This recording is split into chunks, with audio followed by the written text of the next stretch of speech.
But what I'm going to do today is show you how you can mark out the perfect eyebrow and how to get the perfect eyebrow shape. So just hold on to that for me, Steve. And what I'm going to do is, you need to have three sort of imaginary lines really. And this is how to create the perfect eyebrow. So we go up here, the side of the nose, all the way up there. Now that is where the eyebrow should start. So you can even do a little tiny mark just there. That's where our eyebrow is going to begin. Then we do to the side of the iris, up, so the outside side of the iris, and that's where our arch will be. So that's where we want to take our brow to, give another little mark there, and then we do from the corner of the nose to the corner of the eye, and that is where the perfect eyebrow should finish. So your eyebrow is already marked out for you, and all you've got to do, in theory, is join the dots. So you literally take the pencil. Now always, whenever I'm doing a man's eyebrow, rather than making them look like they're painted on, all I want to do is create a little bit of structure.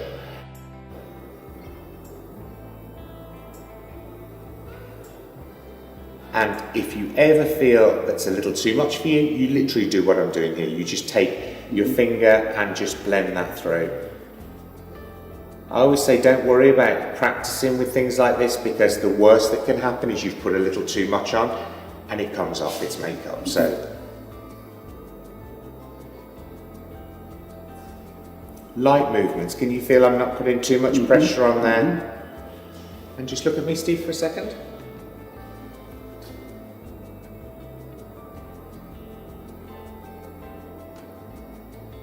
Steve's got brows. Yeah, brow. Yeah, brow, yeah. Do you want to have a little go? See how you get on with it. Little tiny movements, so that's right up. So the first line is there, the second point is there, and then you do that diagonal line from the corner of the eye across there, and that's where your eyebrow should finish, about there. And then little tiny movements with the brush, with the pencil, just to fill in those little gaps.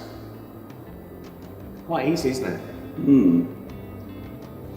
And something like this, it takes a tiny bit of practice, but actually once you've done it a few times, you'll be amazed at how quick you can put them on.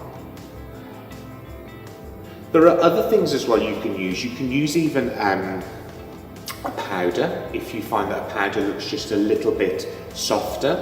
And then I would put, again, you've put a tiny bit too much pressure on here. So what you do, your finger, and you literally take through. And what that does is it softens everything off. So now we're making it look really muted and soft rather than looking like we've put pencil on. That's a good job for your first attempt. Looking good. Thank you. See what it's giving you more structure there? I can see. Really nice. Thank you.